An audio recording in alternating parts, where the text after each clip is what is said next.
اعوذ باللہ من الشیطان الرجیم بسم اللہ الرحمن الرحیم۔ عزیزان محترم، السلام علیکم۔ آپ سبھی کو عید المومنین، عید غدیر کی بہت بہت مبارکباد۔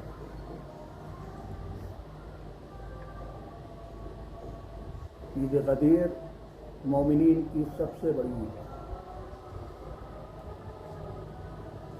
امام جعفر صادق علیہ السلام نے بھی اسے عید الاکبر کہا ہے۔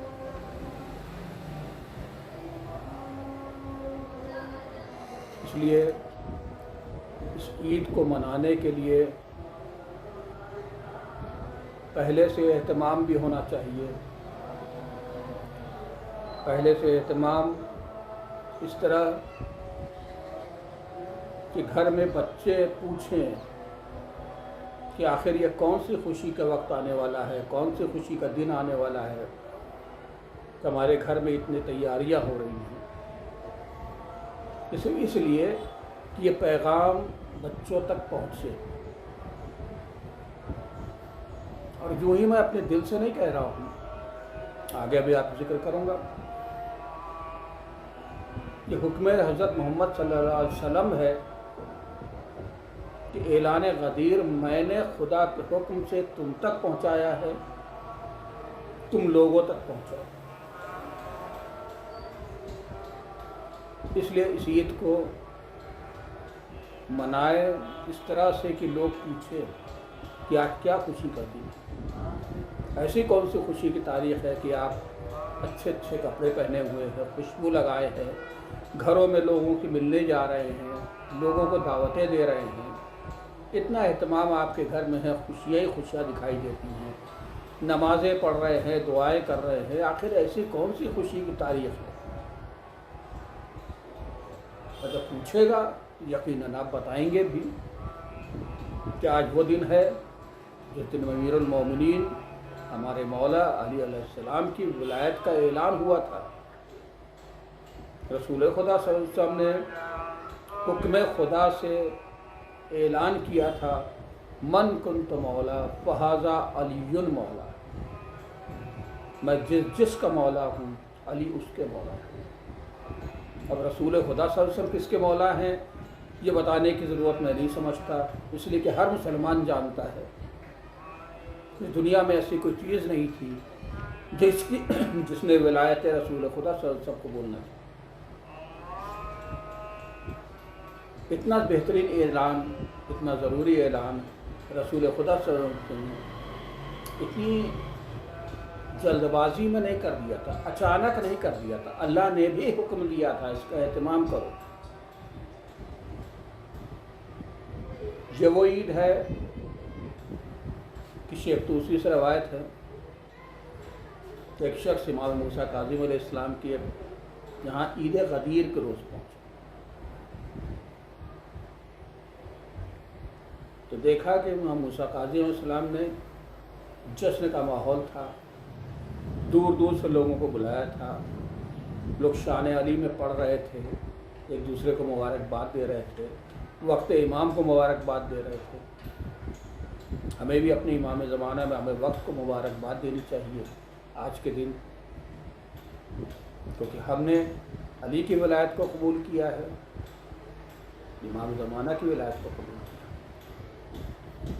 بہرحال اہتمام تھا، اور اس اہتمام کے ساتھ ساتھ لوگوں کو کھانا کھلا رہے تھے، اور صرف کھانا ہی نہیں، لوگوں کو عیدی دے رہے تھے۔ یہاں یہ کہتا چلوں کہ عیدی ہمیں یاد ہے، عید و بقرعید پہ عیدی ہم دیتے ہیں۔ جس دن یہ سنت امام نے شروع کی تھی، ہم اس دن عیدی دینا بھول جاتے ہیں۔ آج کے دن بچوں کو آگے بڑھ کے عیدی دیجیے، یہ سنت ہے امام کی، یہ عیدی کا طریقہ وہیں سے شروع ہوا ہے۔ شیخ توسی سے ایک اور روایت ہے کہ عید غدیر کے روز اگر کوئی شخص اپنے گھر سے کسی ایک مومن سے ملنے کے لیے جاتا ہے تو اللہ اس کی قبر پر بعد مرنے کے 70 نور بھیجتا ہے، اس کی قبر کشادہ کر دیتا ہے، 70,000 فرشتے اس کی قبر پہ زیارت کے لیے آتے ہیں اور بشارت کا اعلان کرتے ہیں کہ جنت کی بشارت ہو، تجھے جنت دی۔ صرف عید غدیر کے روز ایک مومن سے ملنے کے لیے جانے پر یہ تھا۔ اسی طرح روایتوں میں ہے کہ عید غدیر کے روز اگر آپ کسی ایک مومن کو کھانا کھلا دیں تو گویا اتنا ثواب ہے کہ آپ نے 1,24,000 پیغمبروں کو کھانا کھلایا۔ یہ فضیلتیں ہیں، یہ طریقہ ہے، یہ اہتمام ہے۔ کس لیے؟ اس لیے کہ غدیر کا جو اعلان ہے وہ دب کے نہ رہ جائے، لوگوں تک پہنچے۔ عید غدیر کا پورا واقعہ نہیں پڑھوں گا، لیکن تھوڑا مختصر سا کہنا چاہوں گا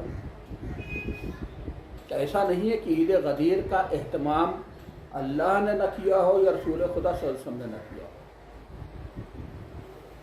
ہم کچھ نیا کام نہیں کریں گے، ہم وہی کریں گے جو حکم خدا ہے، جو حکم رسول خدا صلی اللہ علیہ وسلم ہے، جو ہمارے اماموں نے کیا ہے، جو اہل بیت نے کیا ہے۔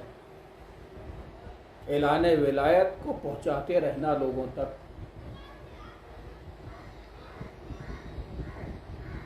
روایتوں میں ہے کہ ایک امامہ تھا، رسول خدا صلی اللہ علیہ وسلم کے پاس ایک امامہ تھا، مخصوص امامہ تھا، خاص خاص موقعوں پہ پہنچتے تو اس کا نام صحاب رکھا تھا۔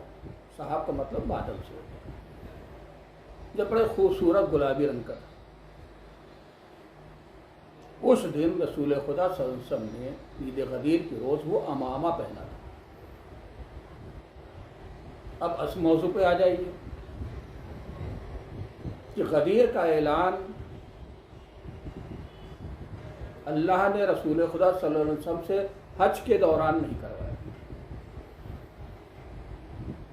آخری حج سے جب لوٹ رہے تھے، ایک مقام آتا تھا جہاں سے لوگ بٹ جاتے تھے، الگ الگ سمت میں، الگ الگ جگہوں پہ جاتے تھے۔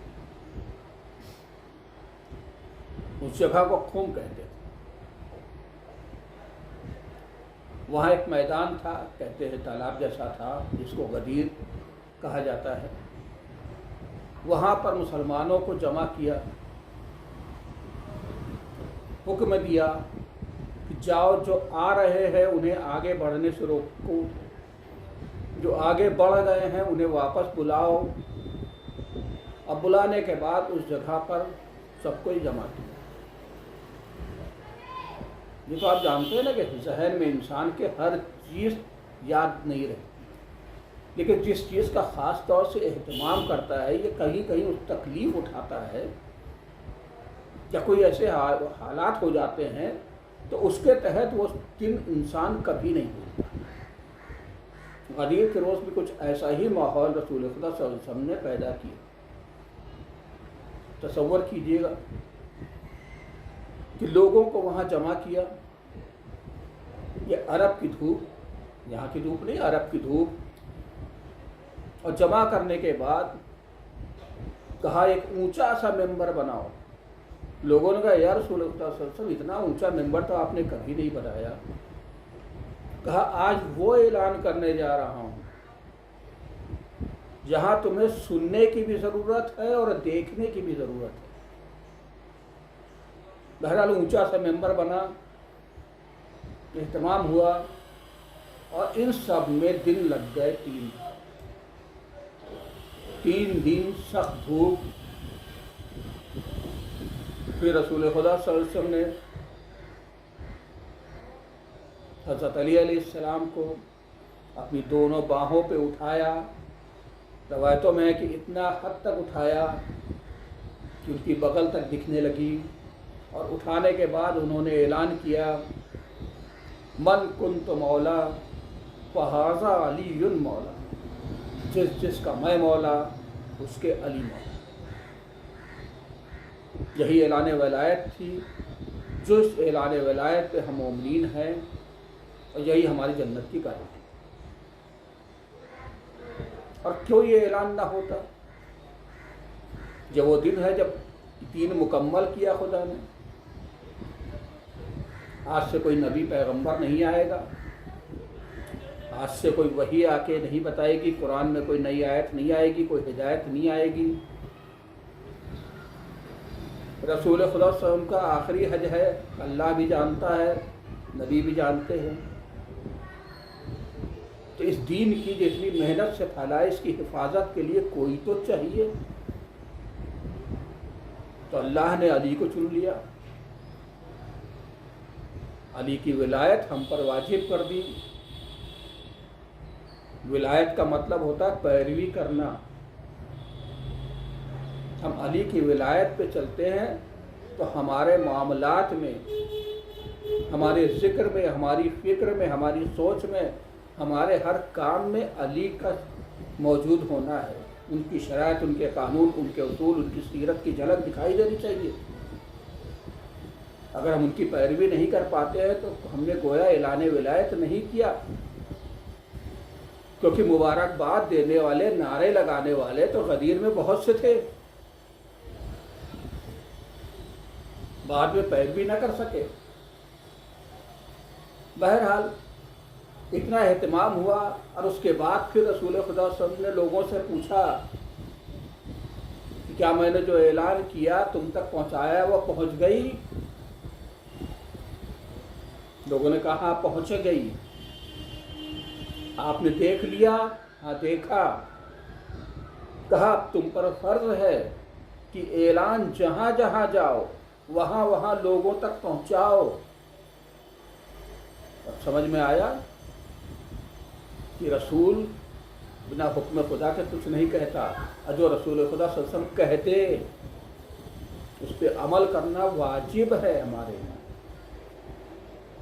تو اب جو عید غدیر خوشی خوشی مناتے، اس طرح مناؤ کہ لوگ پوچھیں، لوگوں تک پتہ چلے، لوگوں تک سمجھ میں آئے کہ آج کیا تاریخ ہے۔ یہ واجب ہے ہمارے اوپر۔ گھر میں سو کے نہ گزار دیجیے، خوش رہیے، لوگوں تک اور کم سے کم کچھ نہ کر سکے تو کم سے کم یہ اعلان ایک شخص تک تو پہنچا دیجیے۔ اتنا تو آپ کر ہی سکتے ہیں۔ من کنت مولا فہذا علی مولا، اسے ہر شخص تک پہنچائیے۔ اور رسول خدا صلی اللہ علیہ وسلم سے ایسے ہی دیکھیے گا اہتمام نہیں کیا، اہتمام کے غور سے دیکھیے گا۔ 3 دن کی دھوپ، اس کے بعد یہ اعلان، اور وقت کون سا تھا؟ حج سے لوٹ رہے تھے لوگ۔ اس زمانے میں ٹرین اور فلائٹ فکس نہیں ہوتی تھی کہ رات کو 12:08 پہ آ جائیں گی اور چلے گی۔ لوگوں کو نہیں پتا تھا، لوگ دنوں سے گنتے تھے۔ آج حج ختم ہوا ہوگا، آج وہاں سے سفر چلے ہوں گے تو آج یہ 3 دن میں پہنچیں گے، 2 دن میں پہنچیں گے، 5 دن میں پہنچیں گے۔ ان کے رشتہ دار، ان کے گھر والے انتظار کرتے تھے بے صبری کے ساتھ۔ تو انتظار کر رہے تھے، وہاں 1 دن گزر گیا، قافلہ نہ آیا۔ قافلہ تو غدیر قم میں ہے۔